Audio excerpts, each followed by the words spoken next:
రీసెంట్గా ఇన్స్టాగ్రామ్, యూట్యూబ్లో, ట్విట్టర్లో ఎక్కువ చూసిన ఒక వీడియో చాలా బాగా ట్రెండ్ అవుతుంది. నాకు చాలా ముందుగా షేర్ చేశారు ఆ వీడియో, దాని మీద రియాక్ట్ అవ్వమని చెప్పేసి.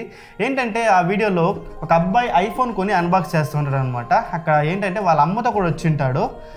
డబ్బులు గట్ల చేతిలో ఉంటుంది ఆ అబ్బాయి దగ్గర. ఆ అబ్బాయి షాప్ ఓనర్కి డబ్బులు ఇచ్చి ఐఫోన్ కొని అన్బాక్స్ చేస్తుంటాడు అనమాట. యాక్చువల్గా ఆ వీడియోలో అదే. కానీ షాప్ ఓనరు ఆ వీడియోలో అడతాడనమాట, ఈ డబ్బులు మీకు ఎక్కడి నుంచి వచ్చింది, ఎందుకు ఐఫోన్ కొంటున్నారు, ఏంది కథ అని అడిగితే వాడు వచ్చి, ఆ అబ్బాయి ఏదైతే ఉన్నాడో ఆ అబ్బాయి వచ్చి 3 రోజులుగా ఫుడ్ తినకుండా నాకు ఐఫోనే కావాలని కూర్చొని ఫోన్ కొంటున్నాడు అనమాట. వాళ్ళ అమ్మని ఏడ్చి వాళ్ళ అమ్మ దగ్గర నుంచి తీసుకొని దాదాపు ఒక 70,000 రూపాయలు ఎంతో అనుకుంటా అమౌంట్ అది. వాళ్ళ అమ్మ యాక్చువల్గా ఏంటంటే వాళ్ళ అమ్మ ఒక పూలు కుట్టామన్నమాట. సో పూలు కుడుతుంది, వాళ్ళ ఒక జీవనోపాధి అయితే అంటే పూలు కుడుతుంది అనమాట. దేవుడి దగ్గర కానీ పూలు అమ్ముకొని బతుకుతూ ఉంటారు వాళ్ళు. అదే యాక్చువల్గా వాళ్ళ ఒక జీవనోపాధి అనమాట. కానీ ఏంటంటే ఈ అబ్బాయి ఆ మాట చెప్తుంది, వాళ్ళ అమ్మ ఒక మాట చెప్తుంది, పర్లేదు నా కొడుకు హ్యాపీగా ఉంటే చాలు, నా కొడుకు దీనికైనా ఎక్కువ డబ్బులు సంపాదిస్తాడని నమ్మకం నాకు ఉంది అని ఒక మాట చెప్తుంది. కానీ వాళ్ళ అమ్మ కంట్లో మీకు ఆ బాధ తెలుస్తుంది. ఎందుకంటే ఎన్ని రోజులు ఆ డబ్బులు 60,000-70,000 వాళ్ళ అమ్మ సంపాదించింది. మహా అంటే ఒక 500 రూపాయలు ఉంటుందేమో వాళ్ళ జీవనోపాధి, వాళ్ళ కూలి. ఒక రోజుకి ఒక కూలి వాళ్ళ 500 రూపాయలు మహా ఉంటుందేమో అనమాట. 70,000 రూపాయలు వాళ్ళకి అన్ని ఖర్చులు పోగా 70,000 రూపాయలు ఆమె ఎత్తిపెట్టిందంటే ఎన్ని రోజులు ఆమె కష్టపడి ఉంటుంది, ఎంత ఎండలో తిరిగింటుంది, ఎంతమందిని పూలు కొనుక్కోమని అడుక్కొని ఉంటుందో ఒకసారి ఊహించుకోండి. ఆ కష్టం వాళ్ళ అమ్మకే తెలిసి ఉంటుంది మాట. ఆ అబ్బాయి మోస్ట్ ప్రాబ్లీ ఆ అబ్బాయి ఏజ్ చూసుకుంటే కూడా ఒక 20 ఏళ్ళు లోపలే ఉంటుంది మోస్ట్లీ. ఇంకా చదువుతున్నట్లేదు కూడా తెలియదు, బట్ ఆ ఏజ్ చూస్తే మాత్రం 20 ఏళ్ళు లోపలే ఉంటుందన్నమాట. ఏంటంటే నేను కూడా నా ఏజ్ ఒక పెద్ద మిస్టేక్ చేశాను. నా లైఫ్లో ఒక పెద్ద రిగ్రెట్ ఫీల్ అయ్యి ఒక పెద్ద మిస్టేక్ మా ఫ్యామిలీకి ఒక పెద్ద బర్డెన్ తీసుకొచ్చి పెట్టాను అనమాట. ఒక 3-4 ఇయర్స్ బ్యాక్ నేను చదువుకునే టైంలో నాకు బుల్లెట్ కావాలి, నాకు బైక్లో తిరగాలి నేనని చెప్పేసి చాలా ఏడిపించి బైక్ తీసుకున్నాను నేను. 2.5 లక్ష ఆ బైక్ ఒక వాల్యూ. డౌన్ పేమెంట్ కట్టడానికి కూడా మా దగ్గర డబ్బులు లేదు. మా అమ్మ మీద చీట్ వేసుకుంటే ఆ చీట్ డబ్బులు ఎత్తుకొని పోయి 40,000 రూపాయలు డౌన్ పేమెంట్ కట్టేసి బండి తీసుకొచ్చినాం అనమాట. నెక్స్ట్ 36 నెలలు దానికి ఈఎంఐ కట్టినాం మేము కష్టపడి.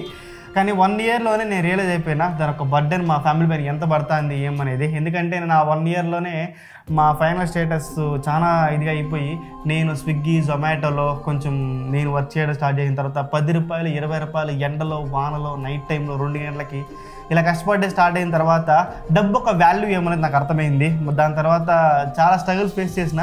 ఇప్పుడు ఈ విషయం ఎందుకు చెప్తున్నానంటే మాత్రం నేను చాలామంది ఈ రోజుల్లో కూడా ఇప్పటికీ కూడా మన ఫ్యామిలీ యొక్క పొజిషను, మన ఫ్యామిలీ యొక్క ఫైనాన్షియల్ స్టేటస్ తెలియకుండా ఇంట్లో ఇబ్బంది పెడుతుంటారు. బైకులు కావాలా, డ్యూక్ బైక్ కావాలా, ఫోన్లు కావాలా, ఐఫోన్లు కావాలా ముఖ్యంగా. సో చాలామంది ఇబ్బంది పెడుతుంటారు అనమాట. బట్ మన financial status most of the ఇలా చేసే వాళ్ళంతా మన financial status below middle class మనలాగా ఉంటారనమాట. నేను చెప్పేది ఏంటంటే ఖచ్చితంగా మన లైఫ్లో మనం కోరుకునేది దొరుకుతుంది, బట్ అది మన సొంత సంపాదనతో. ఈరోజు మా అమ్మ నాన్న, మీకు చెప్పాలన్నది ఏంటంటే మా అమ్మ నాన్న బెంగళూరులో టాటా ఏసీ ఉంటుంది కదా, దానిపైన కూరగాయలు అమ్ముతూ ఉంటారు, టమాటాలు అమ్ముతూ ఉంటారు. ఇదే మా జీవనోపాధి ఇప్పటికి కూడా. ఈ రోజుకి కూడా మా అమ్మ నాన్న బెంగళూరులో ఒక టాటా ఏసీ పైన టమాటాలు అమ్ముతా బతుకుతాం మేము. అదే మాకు జీవనోపాధి ఈ రోజుకి కూడా మా అమ్మ నాన్న చేస్తున్న పని. సో కోలార్కి వెళ్ళి టమాటాలు తెచ్చి దాన్ని అమ్ముతూ ఉంటారు. దాన్ని చెప్పుకోవడానికి నాకేం పెద్ద సిగ్గేం లేదు, బట్ చెప్పాలనిపించింది మీకు ఏంటి కథ అనేది. సో ఇలా చాలామంది ఇప్పటికీ కూడా మన ఫైనాన్స్ స్టేటస్ బిలో మిడిల్ క్లాస్గానే ఉంటుంది. ఓకే, మన గోల్స్ ఉంటుంది, బుల్లెట్లో తిరగాలని చెప్పి, డ్యూక్లో తిరగాలని చెప్పి, ఐఫోన్లు కొనాలని, చాలా ఫ్లైట్లో తిరగాలని చెప్పేసి గోల్స్ ఉంటుంది. బట్ అది మనం సంపాదించి మన డబ్బులతో తిరిగితే బెటర్ అనేది నా ఒపీనియన్. మన అమ్మ నాన్న పైన బర్డెన్ తీసుకురాకూడదు. వాళ్ళ మనల్ని చదివించడానికి ఎంతో కష్టపడి ఉంటారు. ఈరోజు ఎంతమంది దగ్గర అప్పులు తీసుకొని ఎవడెవడో వచ్చి మన ముందరే మన అమ్మ నాన్న తిట్టింటాడు. ఈఎంఐలు కట్టకుండా, లోన్లు కట్టకుండా, అప్పులు చేసుకొని, చీట్లు కట్టకుండా, ఇలా చాలా చూసింటాం మన లైఫ్లో. బట్ అది రియలైజ్ అయ్యే టైంకి మనం చాలా లేట్ అయిపోతుంది. బట్ నాకు తెలిసినంతవరకు మోస్ట్లీ 20 ఏళ్ళు లోపల ఎవరైనా చూస్తా అంటే మాత్రం దయచేసి చెప్తున్నా, మీ ఫ్యామిలీలో బైక్ కొనిమ్మని చెప్పి, ఫోన్ కొనిమ్మని చెప్పి ఎక్కువ బర్డెన్ తీసుకోరాకండి. ఓకే, ఐఫోన్ కొనాలా వద్దు, ఒక 10,000 ఒక ఫోన్ తీసుకొని వాడడానికి అయితే ట్రై చేయండి. బైక్ బుల్లెట్టే కొనాలన్నా సెకండ్ హ్యాండ్లో ఒక హీరో హోండా స్ప్లెండర్ తీసుకోండి, మంచి మైలేజ్ ఇస్తుంది.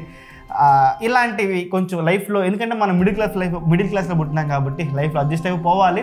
ఖచ్చితంగా ఈరోజు కాకపోయినా ఫ్యూచర్లో ఐఫోన్ ఖచ్చితంగా కొంటాం, బుల్లెట్ మనం ఖచ్చితంగా కొనగలుగుతాం, మన స్టేజ్కి ఎదగలుగుతాం. మనం జాబ్ చేస్తూ ఉంటే 1,00,000 రూపాయలు, 1.5 లక్షలు, 2 లక్షల జీతం తీస్తూ ఉంటాం కదా, ఎవరో మనం కొనలేమా? పెద్ద మ్యాటరే కాదు, డౌన్ పేమెంట్ కాదు, ఫుల్ క్యాష్ కట్టి కొనొచ్చు, ఏ ఈఎంఐ లేకుండా మన ఐఫోన్లు కొనొచ్చు. మీకు ఏం చెప్తున్నానంటే మోస్ట్ ప్రాబబ్లీ నా వీడియోస్ అంతా బిలో 20 ఏజ్ యూతే చూస్తూ ఉంటారు. సో మిమ్మల్ని నేను అడుగుతున్నాను, దయచేసి అలాంటి పనులు చేయకండి. నిజం చెప్తున్నా, మన ఫైనాన్షియల్ స్టేటస్ని చాలా దెబ్బతీస్తుంది, చాలా దిగజారుస్తుంది. మీరు చేసే ఒక మిస్టేక్ మనల్ని ఎక్కడికో తీసుకొచ్చి పడేస్తుంది అనమాట. ప్లీజ్ అర్థం చేసుకోండి. వద్దు అన్నారంటే ఖచ్చితంగా ఏదో ఒక రీజన్ ఉంటుంది దాని వెనకాల. మన వల్ల ఈరోజు మన నాన్న ఒక శాలరీ 20,000 30,000 అంటే మనం 70,000 రూపాయలు ఫోన్ కొనాల్సిన అవసరం ఉందా అని ఒక్కసారి ఆలోచించండి. 2.5 లక్షలు పెట్టి బైక్ కొనాల్సిన అవసరం ఉందా? అది డ్యూక్ కావచ్చు, బుల్లెట్ కావచ్చు. ఒక్కసారి ఆలోచించినారంటే మళ్ళీ ఈ మిస్టేక్స్ జరగదనమాట. ఇవాళ వీడియోకి అయితే దివ్స్ సైనింగ్ ఆఫ్. జై హింద్.